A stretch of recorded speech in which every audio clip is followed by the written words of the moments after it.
병원 특유의 소독약 냄새가 온몸의 땀구멍을 비집고 스며드는 듯 했습니다. 아무리 씻어내도 지워지지 않을 것 같은 지독한 냄새였습니다. 며느리 강서유는 서울대학교 병원 중환자실 차가운 벽에 등을 기댄 채 텅 빈 복도를 바라보고 있었습니다. 두 다리에는 보이지 않는 쇠사슬이라도 채워진 듯 천근만근 무거워 한 걸음 떼기조차 어려웠습니다.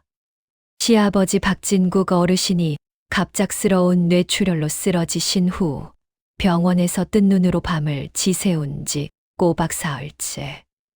시간으로는 72시간이었습니다. 그 시간 동안 서유는 단 한순간도 마음 편히 눈을 붙이지 못했습니다. 중환자실 면회 시간은 야속할 만큼 짧았고 한 번에 한 명, 단 15분만 허락되었습니다. 그 72시간 동안 이 집안의 다른 가족들은 어디에 있었을까요? 시어머니 김영란 여사는 면회실에 들어가 10분간 땅을 치고 울다가 환자의 안정이 필요하다는 간호사의 만류에 떠밀려 나오기를 반복했습니다. 그리고는 이내 지쳤다며 병원 근처의 휴게실로 사라졌습니다. 서유는 홀로 남아 꺼져가는 생명 앞에 마지막 파수꾼처럼 자리를 지켰습니다. 시동생 박건우는 사흘 내내 중요한 고객과의 미팅이 있다는 전화를 걸어왔습니다. 목소리는 어찌나 우렁찬지 옆에 있는 서윤에게도 다 들릴 정도였습니다. 형수님의 고생이 많으시다며 저녁 늦게라도 꼭 들르겠다는 말을 반복했지만 그의 저녁은 사흘이 지나도록 오지 않았습니다. 그는 단 한 번도 병원의 모습을 드러내지 않았습니다. 시누이 박미리는 반나절쯤 모습을 비추긴 했습니다. 하지만 그녀가 한 일이라곤 복도 의자에 앉아 스마트폰으로 짧은 영상을 보며 낄낄거리는 것뿐이었습니다.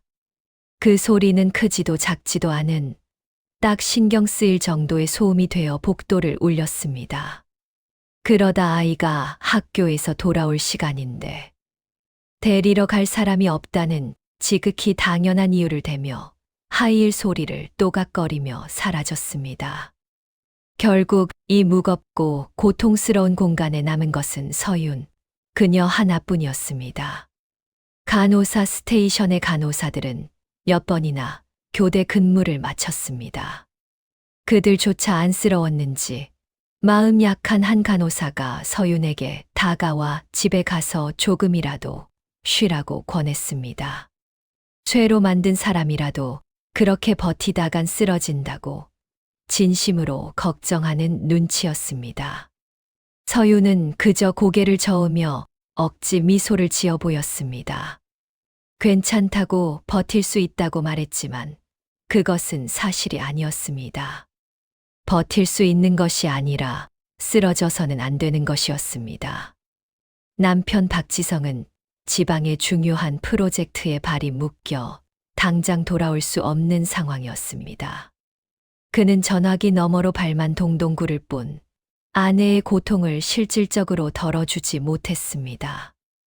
연세가 많은 시어머니는 우는 것 외에는 넋 나간 사람처럼 이걸 어쩌면 좋냐는 말만 되뇌었습니다. 이 아수라장 속에서 서윤이 버티지 않으면 이 집안은 그대로 무너져 내릴 것만 같았습니다. 다시 면회 시간이 되었습니다. 서윤은 익숙하게 방호복을 챙겨 입고 조심스럽게 안으로 들어갔습니다. 시아버지 박진국 어르신은 온갖 튜브를 몸에 꽂은 채 아무런 기척 없이 누워 계셨습니다. 규칙적인 기계 신호음만이 그가 아직 살아있음을 알리고 있었습니다. 사흘 만에 헬쑥해진 얼굴은 생기라곤 찾아볼 수 없는 잿빛이었습니다. 서윤은 면봉에 물을 적셔 바짝 마른 시아버지의 입술을 조심스럽게 축여드렸습니다. 한때 집안에서 호랑이처럼 호령하시던 분이었습니다. 박씨 집안에 시집 온 지 10년. 시아버지는 말수가 적었지만 며느리인 서윤에게 함부로 대하지는 않으셨습니다. 묵묵히 자신의 자리를 지키는 어쩌면 서윤과 가장 닮은 분이었습니다. 그런 분이 아무런 저항도 하지 못하고 누워 계신 모습을 보니 눈물보다 더 깊은 슬픔이 가슴 한구석을 시큰하게 만들었습니다. 15분이 눈 깜짝할 사이에 지났고 서윤은 조용히 병실을 나왔습니다. 방호복을 벗자마자 잠시 휴게실에 다녀온 시어머니 김영란 여사가 다가와 서윤의 팔을 붙잡았습니다. 영감의 정신은 좀 들었는지 무슨 말은 없었는지 다급하게 물었습니다. 서윤은 지친 몸으로 고개를 저었습니다.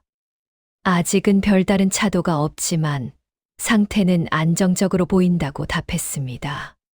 시어머니는 기다렸다는 듯 한숨을 쉬며 소매로 눈가를 닦았습니다. 이 고생을 어찌 알겠냐며 서윤이 내가 있어서 정말 다행이라고 했습니다. 건우랑 미리는 아무짝에도 쓸모가 없다며 혀를 찼습니다. 그리고는 서윤의 손을 잡고 말했습니다. 역시 내가 착하고 효심이 깊다고. 착하고 효심이 깊다. 그 말이 오늘따라 날카로운 가시처럼 서윤의 귀에 박혔습니다. 그것은 칭찬이 아니라 모든 짐을 불평 없이 짊어지라는 무언의 압력이었습니다. 자신이 만만하고 싫은 소리 못하는 성정이라는 이유로 이 모든 부당함을 당연하게 떠넘기고 있는 것은 아닌지 씁쓸한 자각이 밀려왔습니다. 바로 그때 휴대폰이 진동했습니다. 남편 지성이었습니다. 복도 끝으로 가 전화를 받는 서윤의 목소리는 꾹꾹 눌러왔던 서러움에 살짝 떨렸지만 그녀는 애써 괜찮다고 아버님은 그대로라고 덤덤하게 말했습니다. 멀리 있는 사람에게 걱정을 더 안길 수는 없었습니다. 전화를 끊고 다시 중환자실 앞으로 돌아오니 시어머니는 긴 의자에 앉아 졸고 있었습니다. 서윤도 그에게서 조금 떨어진 의자에 앉아 잠시 눈을 붙이려 했습니다. 하지만 눈을 감자마자 휴대폰이 다시 울렸습니다. 회사 부장님이었습니다. 심장이 덜컥 내려앉았습니다. 사흘이나 휴가를 냈으니 충분한 것 아니냐는 질책이 쏟아졌습니다. 언제까지 팀에 민폐를 끼칠 거냐는 닥달에 서윤은 연신 죄송하다고, 내일은 어떻게든 시간을 내서 보고서를 마무리하겠다고 사과해야 했습니다. 일과 가정, 두 개의 거대한 산이 그녀를 짓누르고 있었습니다. 마땅히 함께 짐을 져야 할 가족들은 지금 어디에 있는 걸까요? 그때였습니다. 중환자실 앞으로 돌아오니 방금 전까지 졸고 있던 시어머니가 환한 웃음을 지으며 통화 중이었습니다. 시누이 밀이었습니다. 아기가 기침을 좀 한다기에 얼른 병원에 데려가 보라고. 여기는 세균도 많으니 너는 오지 말라고 신신당부하고 있었습니다. 애 잘 돌보는 게 중요하지. 여긴 형수가 있으니 걱정 말라는 말이었습니다. 전화를 끊은 시어머니는 서윤을 보더니 미리가 굳이 아빠 좋아하는 과일이라도 사오겠다는데 헛걸음일 것 같아 오지 말라고 했다며 애도 아프다니 신경이 쓰인다고 혼잣말을 했습니다. 과일. 면봉으로 겨우 입술만 죽이시는 분께 과일이 무슨 소용이란 말입니까? 시누이는 참으로 시기적절하게 가벼운 말 한마디로 자신의 의무는 쏙 빠져나가면서 아버지를 생각하는 착한 딸이라는 명분까지 챙겼습니다. 끔찍한 생각들이 꼬리를 물었습니다. 어쩌면 이 집에서 자신의 착함과 헌신은 처음부터 그들에게 만만함의 다른 이름이었을지도 모른다는 불길한 예감이 들었습니다. 그렇게 며칠이 더 흘렀습니다. 기적처럼 시아버지 박진국 어르신의 의식이 돌아왔습니다. 위험한 고비는 넘겼다는 의사의 말에 시어머니는 흥분된 목소리로 즉시 건우와 미리에게 전화를 걸었습니다. 서윤이 열이 나는 딸을 안고 허둥지둥 병원으로 돌아왔을 때 병실 앞은 눈앞의 광경을 믿을 수 없을 만큼 북적이고 있었습니다. 어제까지 텅 비어 있던 병실 앞은 효자 효녀들의 무대가 되어 있었습니다. 신우이 박미리는 화사한 원피스 차림으로 잘 깎은 한라봉을 들고 시아버지에게 애교를 떨고 있었습니다. 아침 일찍 백화점 식품관에서 제일 비싼 걸로 사왔다며 그 목소리는 꿀처럼 달콤했습니다. 어제 아이가 아파서 못 온다던 모습과는 판이하게 달랐습니다. 시동생 박건우도 가만히 있지 않았습니다. 그는 주치의 앞에 서서 마치 상사처럼 차트를 손가락으로 가리키며 아버님의 치료는 무조건 제일 좋은 약으로 해달라고, 돈은 문제가 아니라고 목소리를 높였습니다. 그 우렁찬 목소리의 복도를 지나던 다른 환자 가족들이 힐끔거렸습니다. 시어머니 김영란 여사는 침대 옆 의자에 앉아 아들과 딸이 각자의 재주를 뽐내는 모습을 흐뭇하게 지켜보고 있었습니다.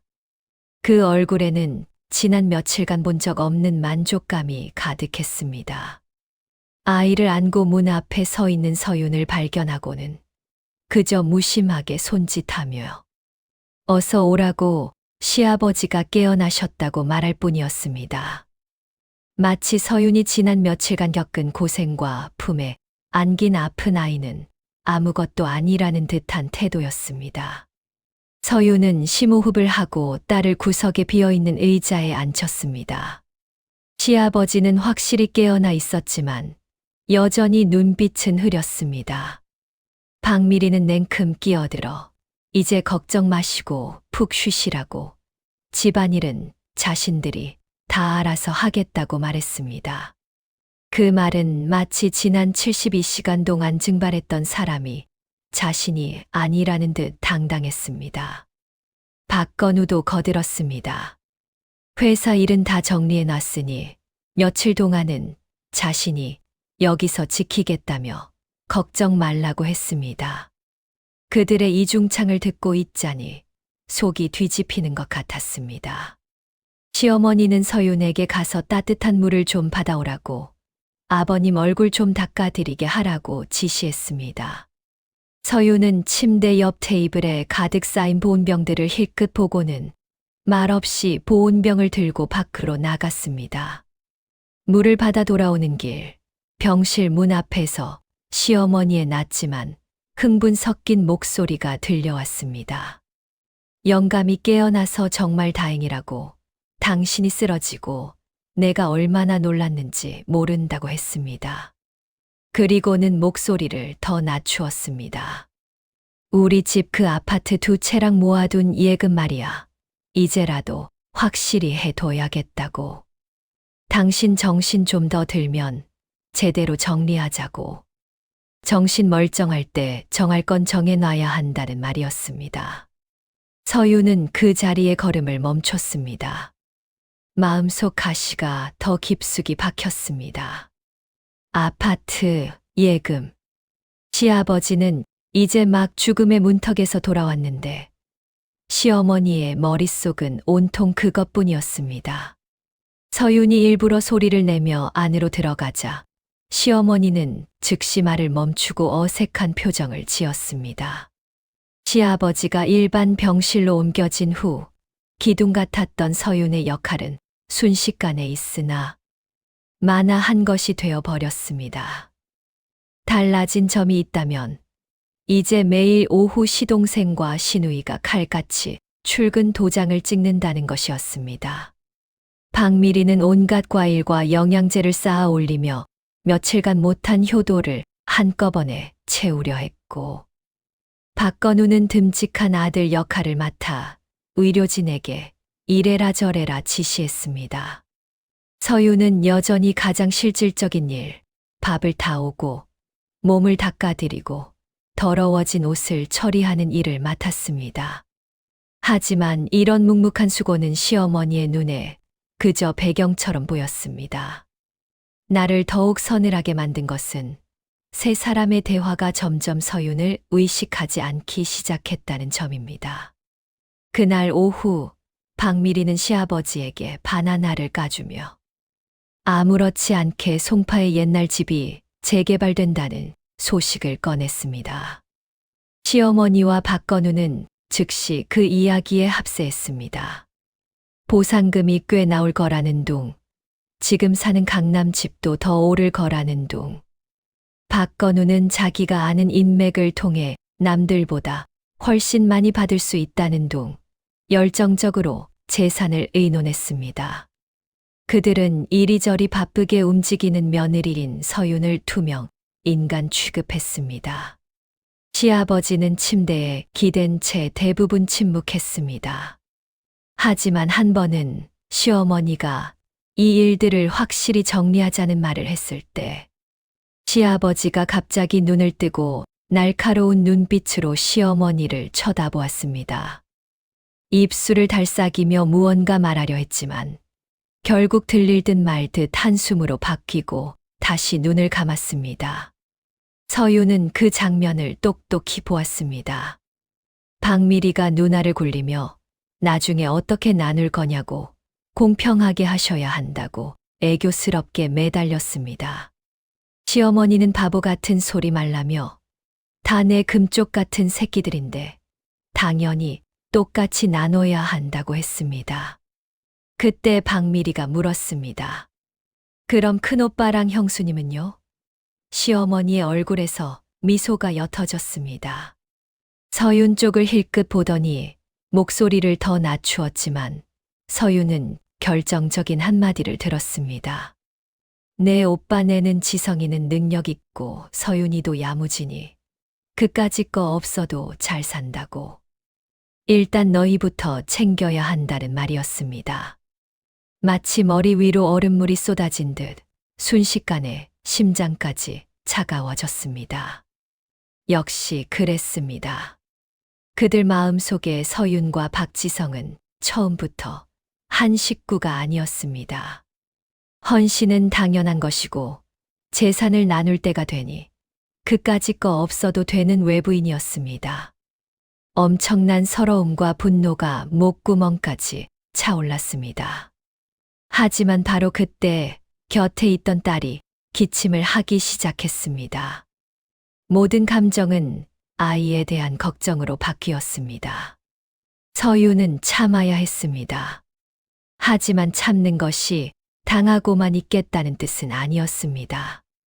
더 이상 예전처럼 바보같이 헌신만 해서는 안 되었습니다. 나를 위해, 남편을 위해, 그리고 내 딸을 위해 계획을 세워야 했습니다. 며칠 뒤 시아버지의 상태가 다시 나빠졌습니다. 의식은 좋았다 나빴다를 반복했고 깨어있는 시간은 점점 줄어들었습니다. 시어머니와 두 자식은 마치 문지기처럼 병실을 지키며 서윤이 시아버지와 단둘이 있을 기회를 주지 않았습니다. 그날 밤 박미리가 당번이었지만 친구와의 약속이 있다며 굳이 서윤에게 당번을 떠넘겼습니다. 서윤은 오히려 그 편이 낫다고 생각하며 병실에 남았습니다. 깊은 밤 감시 장치의 규칙적인 신호음만이 울릴 뿐 병실은 조용했습니다. 언제 잠들었는지 모를 때였습니다. 희미한 의식 속에서 누군가 서윤의 팔을 가볍게 건드리는 것을 느꼈습니다. 화들짝 놀라 깨어나 보니 시아버지였습니다. 그가 깨어나 있었습니다. 그리고 그의 눈빛은 그 어느 때보다 맑았습니다. 그가 서윤을 똑바로 쳐다보고 있었습니다. 입술이 살짝 열렸지만 소리가 나오지 않았습니다. 그는 힘겹게 고개를 저으며 문 쪽을 흘깃 보더니 손가락을 아주 미세하게 움직여 자신의 환자복 상의 주머니를 가리켰습니다. 심장이 목구멍까지 차오르는 것 같았습니다. 강한 예감에 숨을 죽인 서윤은 병실 문이 잘 닫혀 있는지 확인하고 떨리는 손으로 그가 가리킨 주머니에 손을 넣었습니다. 작고 단단하게 접힌 쪽지 하나가 만져졌습니다. 시아버지는 서윤이 쪽지를 만진 것을 보고 안도와 깊은 피로, 그리고 체념이 섞인 눈빛을 보였습니다. 그는 마지막 힘을 다해 입술을 소리 없이 움직였습니다. 그 입 모양은 분명 잘 간수해였습니다. 그리고는 천천히 눈을 감았고 고개가 한쪽으로 꺾였습니다. 감시 장치의 심박 곡선이 갑자기 불규칙해지며 날카로운 경고음을 울렸습니다. 시아버지의 장례식은 성대하게 치러졌습니다. 시어머니는 최고급 수의와 관을 고집했고 박건우와 박미리는 이번만큼은 놀랍도록 한마음이 되어 이리저리 뛰어다녔습니다. 그들은 유난히 효심 깊고 책임감 강한 자식처럼 보였습니다. 서윤은 검은 상복을 입고 모든 에너지를 들끓는 내면의 폭풍을 억누르고 주머니 속 뜨거운 비밀을 지키는 데 썼습니다. 그 쪽지는 아직 자세히 보지 못했습니다. 장례식 전날 밤 화장실 문을 잠그고 떨리는 손으로 한번 열어봤을 뿐입니다. 거기에는 주소와 이름 하나만 적혀 있었습니다. 정신법무법인 조민혁 변호사. 장례식이 끝나고 마지막 조문객까지 떠나자 시어머니 얼굴의 슬픔은 스위치를 끈 듯 순식간에 사라졌습니다. 그녀는 집에 가서 할 얘기가 있다고 했습니다. 거실은 숨막히게 무거웠습니다. 시어머니는 상석 소파에, 박건우와 박미리는 그 좌우에 앉았습니다. 서윤은 졸고 있는 딸을 안고 옆쪽 소파에 앉았습니다. 시어머니는 테이블 위에 두 건의 붉은색 아파트 등기 권리증과 두툼한 서류 봉투를 꺼냈습니다. 시어머니는 먼저 그 서류 봉투에서 종이 한 장을 꺼내 쓰레기를 버리듯 무심한 동작으로 서윤 쪽으로 밀었습니다. 그것은 병원비 정산서였습니다. 다 합해서 1억 원쯤 된다는 말이었습니다. 서윤은 움직이지 않았습니다. 시어머니는 아랑곳하지 않고 등기 권리증을 하나씩 박건우와 박미리에게 건넸습니다. 예전부터 너희 주기로 약속했던 것이라며 엄마가 대신 준다고 했습니다. 두 사람의 얼굴에는 숨길 수 없는 희열과 탐욕이 가득했습니다. 그리고 시어머니는 다시 서윤을 보았습니다. 그 말투는 자상했지만 한 글자 한 글자가 칼날 같았습니다. 지성이는 큰아들이고 너는 맏며느리이니 능력도 있으니 이 1억 원의 비용은 너희가 부담하라고 했습니다. 거실은 죽음처럼 고요했습니다. 차갑고 녹슨 냄새가 나는 분노가 발끝에서부터 머리끝까지 치솟았습니다. 하지만 이상하게도 서윤은 이성을 잃지 않았습니다. 오히려 극한의 냉정함이 순식간에 그녀를 감쌌습니다. 서윤은 잠든 딸을 고쳐 안고 천천히 일어섰습니다. 그리고 그들을 향해 아주 옅고 차가운 미소를 지었습니다. 네. 딱 이 한마디만 하고 딸을 안고 돌아서서 방으로 들어가 문을 잠갔습니다. 밖에서 시어머니의 격앙된 목소리가 들렸지만 더는 중요하지 않았습니다. 서윤은 차가운 문에 등을 기댄 채 정신법무법인 조민혁 변호사라고 적힌 쪽지를 손에 꽉 쥐었습니다. 그것은 구명밧줄이자 복수의 칼날이었습니다. 다음 날 새벽 서윤은 딸을 데리고 조용히 그 집을 빠져나왔습니다. 그리고 망설임 없이 정신법무법인에 전화를 걸었습니다. 조민혁 변호사를 찾는다고 하자 직원은 예약을 물었습니다.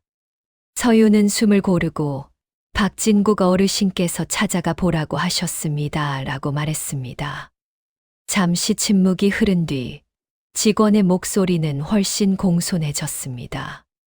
조 변호사님이 알고 있는 일이라며 오늘 오후 2시 30분에 상담이 가능하다고 했습니다. 오후 서초동의 법무법인에 도착하자 엄숙한 표정의 조민혁 변호사가 서윤을 맞았습니다. 그는 두툼한 서류 봉투를 테이블 위에 놓았습니다. 박진국 어르신께서 한 달 전, 즉 입원하시기 얼마 전에 찾아오셨으며 본인이 사망한 후에 이 서류를 서윤에게 전달해 달라고 위임하셨다는 것이었습니다. 조 변호사는 봉투를 열어 서류 한 부를 꺼냈습니다. 표지에는 검고 굵은 글씨로 유원장이라고 선명하게 인쇄되어 있었습니다.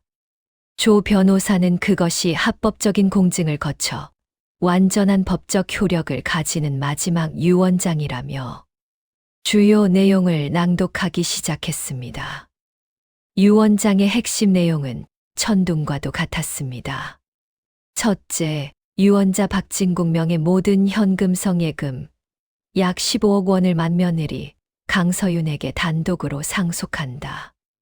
둘째, 현재 거주지 강남구 아파트 및 송파구 재개발 예정 아파트, 즉 시어머니가 두 자식에게 주려던 그 두 채의 소유권 전부를 만며느리 강서윤에게 단독으로 상속한다.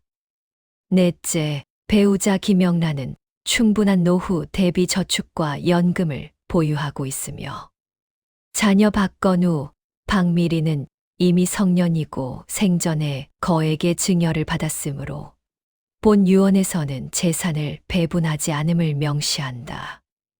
다섯째, 이번 기간 중 발생한 모든 의료비 및 관련 비용은 본인의 유산에서 우선적으로 지급한다. 이것은 유언장이 아니었습니다. 시아버지가 의식을 잃기 전 끝내지 못한 말에 대한 가장 직접적이고 강력한 대답이었습니다. 그는 모든 것을 꿰뚫어 보고 있었습니다.